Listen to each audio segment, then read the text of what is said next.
day, family. Welcome to Praise Accelerates Grace with your host, Shanae Blackway. I do not know how to introduce our guest today, guys. There is not words that could describe how important this person is in my life. It is my best friend, the love of my life, my soulmate, my boyfriend, and the man that made me his wife almost 7 years ago.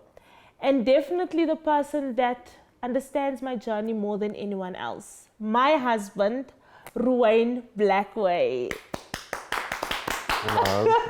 I had to do that. I am going to say that this is going to be an educational, a light chat between husband and wife.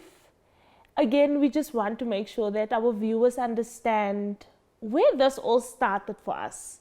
I think it's only right to start at the beginning. Do you remember how we met? At school. Yeah. Let's get into it. Briefly tell us. No, you tell us. And then I'll correct you. So we have two different stories, right? So for me, I know that when I met you, I actually was introduced to you by someone else, right? And that's the first time I basically met you in person. But I saw you like a few months before that. And I liked what I saw. I also liked what I saw. I would love to hear from your version. And I would like to tell our viewers how we met. So, the first time I saw you, you didn't wear your school uniform. And I was like, this child, you can see she doesn't listen, eh? And then 1, 2, 3, I just saw that we in one class. Okay. Yeah. And then you were friends with my friends. And that's how we basically started talking. Okay. You were vibing, but I was like, this girl, she's talking too much, eh? But afterwards we clicked, and I liked your personality, and we just clicked. So if there's one thing that I can tell you guys, our journey and our experience about how we actually met is always up for debate, and it's been almost 15 years. So we were high school sweethearts, and we are high school sweethearts. Yeah. And I know that for you, this is out of your comfort zone. Yeah. But I want to thank Definitely. you. I want to thank you for taking the time to want to have the opportunity to share with our viewers how important it is to have someone that is as supportive as you are. So as you did say, we started off as friends, and then it turned into us not being able to live without one another.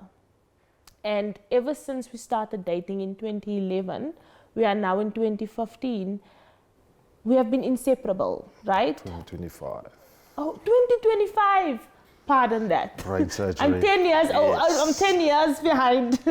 But let's go into our happy days, right? What made you decide that I am the woman that you want to spend the rest of? I hope that's the case. What made you decide that It is the case. Okay. We're still here together. Okay. Okay. I just fell in love with you. And with our first matric farewell, we said it's our first wedding. Aww. Yeah, I just fell in love with you, man. Okay. I was like, I'm gonna make you my wife, and look where you are today, nah? Mrs. Blackway. So now we have to obviously speak about the trials and the tribulations. So again, you said we had our first wedding, and then we had our official wedding in 2018. And then 2019, I gave birth to our beautiful daughter. 2020, COVID hit, right? Wow. So we spent a lot of time together. However, what we also experienced was the loss of my grandmother. And I think that was the second loss in my family. But this time we were married. And obviously you are very close to my family. And I think with you, because of how you were raised and the family that you come from, the dynamic is very different. Because you buried your grandmother and your grandfather when they were almost 100 years old, right? So can you just explain to me at that moment when my grandmother passed away, what gave you that hope to be strong on my behalf when you knew that I just lost my grandmother and just had my baby? How did you cope with that? So basically, you just need to be strong knowing what you are going through. Like, life happens, right? So you just think that, okay, my wife just needs to be fine.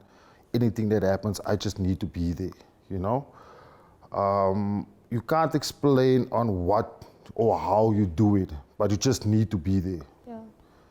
And I always just think about you. Is she all right? Is she doing fine? Did she eat? Did she? So already the little things that you already there for helps you to be strong. Oh. And just know that I'm still there. Yeah. So that was a tough journey. And Yeah. then a year later, unfortunately, we lost my aunt. And I know that as much as it was my aunt, you guys were extremely close. Yeah. And we have spoken about this moment before. And having been with us, you know, she passed away only 11 months after she was diagnosed. And you were there the entire journey, right? So can you just explain to us, remember, when the day that she passed, you had a vital role in that. Yeah. Can you just explain to the audience or just tell us how you felt on that specific day when she came from the hospital and they brought her home? It was sad because I was basically there fetching her and seeing what you went through, you know. And obviously a person would say, yo, that mustn't be you or it mustn't be me, you know. Yes. But we basically prayed about it and, you know, God took her to another place. Yes. It was sad at the time and heartbroken though, because seeing that you lost a person due to cancer, you know, it's sad. I don't know how to explain it, but like I said again, you just need to be there. Yeah. Just care for people, just care for one another to be in that specific time. Yeah. Because when it happened and when we saw her taking her last breath, that was heartbroken. So it was, I'm speechless on that, but yeah. I know one of the hardest things for you was when she was brought back from the hospital and the doctor said there's nothing we could do but to make her comfortable. On the 19th of June 2021, you had the job of carrying her in from the car to the bed where she eventually then passed away less than 12 hours later. So you had this image back in 2021, and here we go, fast forward to January 16, 2023, you're sitting next to me and the doctor tells us that after surgery, the tumor that they have found and they've sent for testing, your wife has now been diagnosed with the same illness that you saw someone else passing away from in front of your eyes. What did that feel like? Oh yeah, I broke loose. That's how I felt. Losing the person that I love, you know. Already from experiencing what happened, I'm just thinking my daughter's gonna lose her mom, I'm gonna lose my best friend. And yeah, that's what I felt. So during those dark times, like what were the moments that kept you inspired? Like what were, if there's anything that you can pinpoint, like, you know, like you said, we've lost two people. One of it was due to cancer, and yeah, I am diagnosed with cancer the first time. What was that one thing during that dark time that kept you sane in order to be there for me? God. Just praying every day. And like you always say, don't die before you die. Just be positive. And it's all in the mind. Due to your positivity, I had positivity. Yeah. Because our mindset played a big role in it. Because if you think all the negativity, this is going to happen, that's going to happen, why don't you think about the positivity that you can make it? And look where you are today. Amen. Look at God, right? So obviously, as a man, strength is one of the main characters, or at least that is what we were taught, right? Yeah. And if there's anything, I can definitely say you drew your strength from my journey because of how I reacted to it. But I must say that you were strong mentally on most days. What brought that on? Besides the fact that I was positive and all of that, through the fear. As a man, you know, when you have your little moments, can you tell us maybe just one thing that you were thinking at the time? I broke down, but just being there for you, because you would think a lot, if I don't do it, who's gonna do it? Because I'm your husband, you know? Yes, we can rely on family and friends, but they don't know the behind the scenes. Oh, yes. You know? So I was just praying all the time, like, God, give me the strength for anything that goes ahead or it's gonna happen. I just need to be there and nothing else. And especially looking at my daughter or our daughter, like, and look, she's still so young or so small. Just the mere fact that you fighting cancer, I can't break down because you also need to be strong for yourself. Oh, yes. You were going through the treatment, you were going through this. You can't be strong for us as well, but yes, you were. But just thinking, you going through that, my daughter's going through that, I'm going also through it, I just need to be strong, that's it. And I was always thinking, we are gonna get to that day when it's done, and it's done. Amen. So, And it will be done. Yeah. So, with the story and the journey comes so many things. As many of you know that I have not only been diagnosed once, I have been diagnosed twice. And my husband has not left my side. He has been there with every single treatment and almost every doctor's visit. And I would just like to find out from you, baby, like, what was one of, like, just one thing that you can mention that was the hardest part during my treatments that you witnessed? You're not breathing. So while you were sleeping, I thought you died. Yeah. So that was one of the hardest things. So I couldn't sleep at night. So I was just, because she was sleeping like a baby, you know. So that was one of the hardest things. Because there was a time where I woke you up and you were not responding. So that was one of the hardest things. Because imagine I'm telling my daughter that you passed away. So, yeah, so that was one of the hardest things. So as you guys have heard, as much as we laugh and we smile about certain things, there are those little moments that we do not share with so many people. And our loved ones witnesses it without us even knowing. And that part you definitely told me after I went through the chemotherapy. And I was not aware that that is how you felt, right? And I think immediately I knew that this was impacting you more than I ever expected it would. And as much as we are going through it physically, you as my primary caregiver, because there were people that obviously would help us where they could, but we did not want to share the little details that could scare everyone else. And for you to sit with that burden must have been so hard. And I've always said to you that you are such a strong person. But where did you get that comfort from? Like that one moment maybe where you felt like, I feel like I've been inspired by someone else. Can you just mention, outside myself and yourself in our home, can you mention one time that you felt inspired by someone and you drew strength from them, besides myself and our daughter? Watching movies. You know that I always used to like watch movies late at night.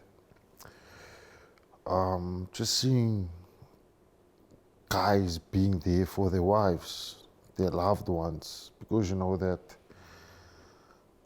like they say, there's a lot of single moms or single parents, you know, but it helps me as well to be there for you. So also from my siblings as well, my uncles, you know, that are married, they inspire me to be a better man as well, but to be there for your wife, regardless. So that's what inspired me. So, ladies and gentlemen, to those who does not know, I was diagnosed with breast cancer at the age of 28 and then diagnosed with a tumor in my brain at the age of 29. So I have survived cancer twice and I've been through treatment twice in a very short space of time. Now I know that as a man, you have the responsibility, or you feel like you have the responsibility of being the provider for your family. And if anyone could understand, we've been very public with our journey, the financial strain that it sometimes had. So the balance between having the work life and the balance between having a wife that is not well was very tough, right? And I believe that as a husband, I need to applaud you for that, because you put your own needs after ours. We've always been your main priority. And I want to thank you as my husband, firstly, for staying true to that.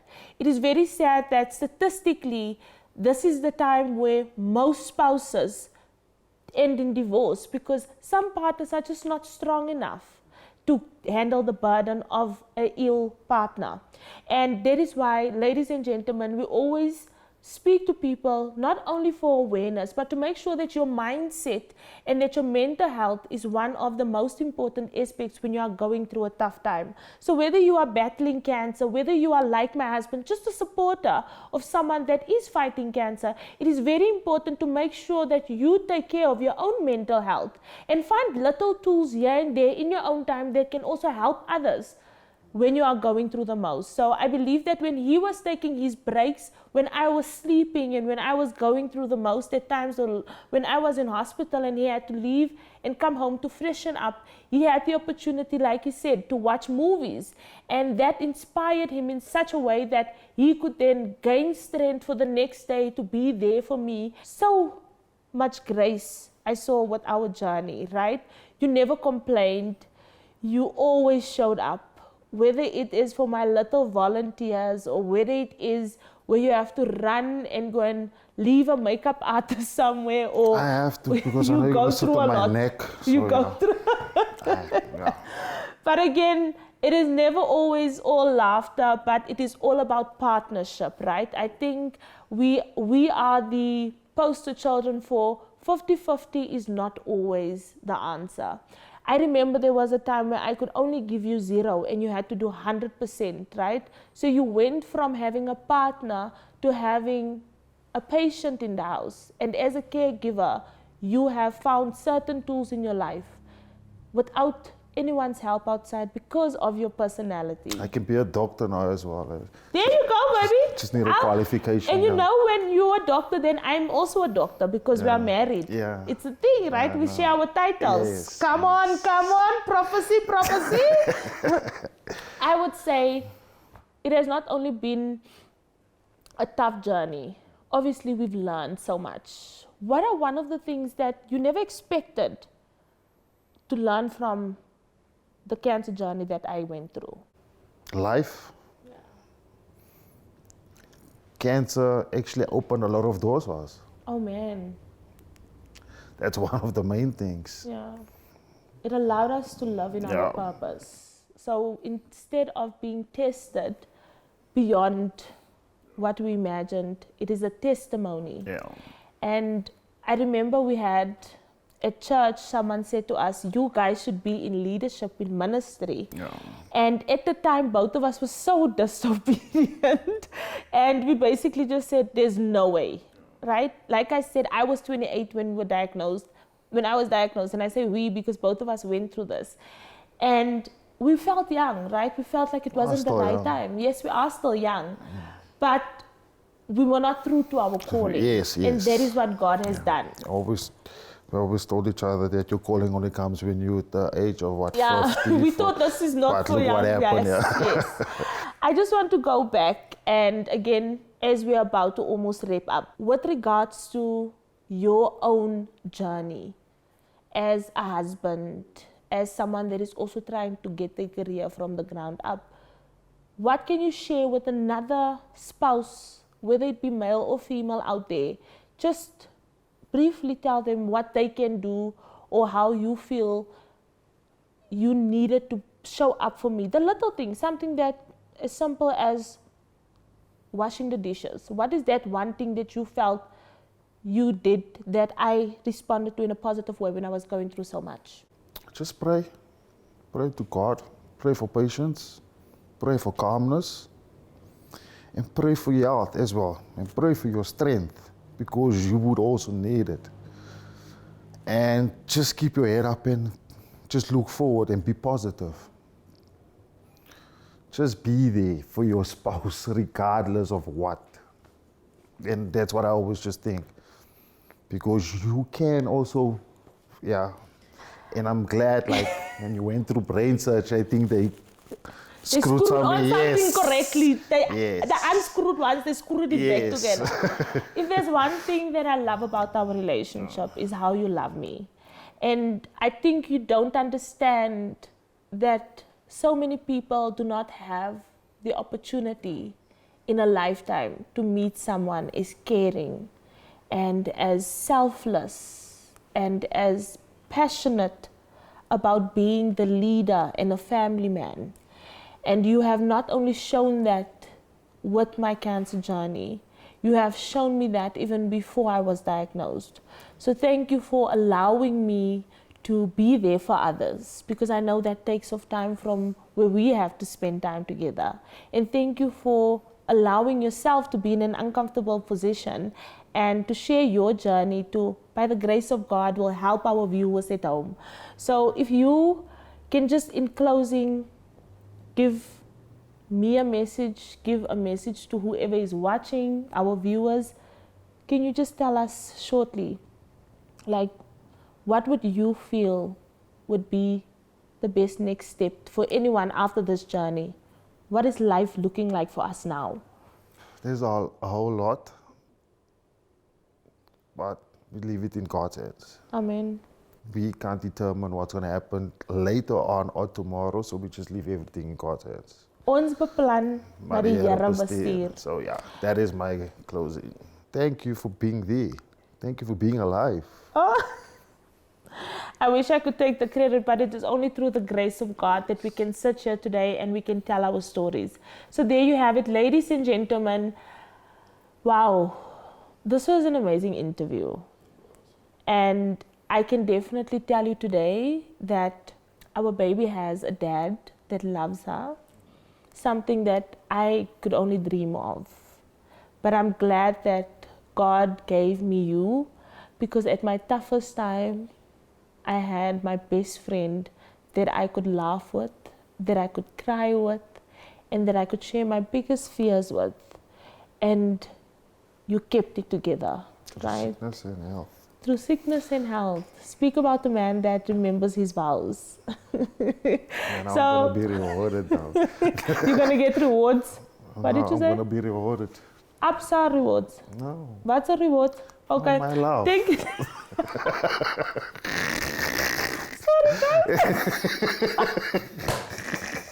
Oh, guys. So in closing, we just want to thank everyone for tuning in. Again, it has been an amazing journey.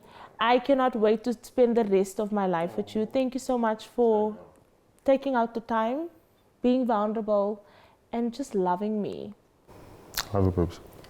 So that is it. Family, thank you so much for watching. We appreciate all the love, and we thank you so much for allowing us to share our story. And by the grace of God, this will help you, and maybe you can share this with someone that is going through something similar. Please don't forget to love one another, and we are out. Thank you so much. Love you guys. Bye. Goodbye. Bye.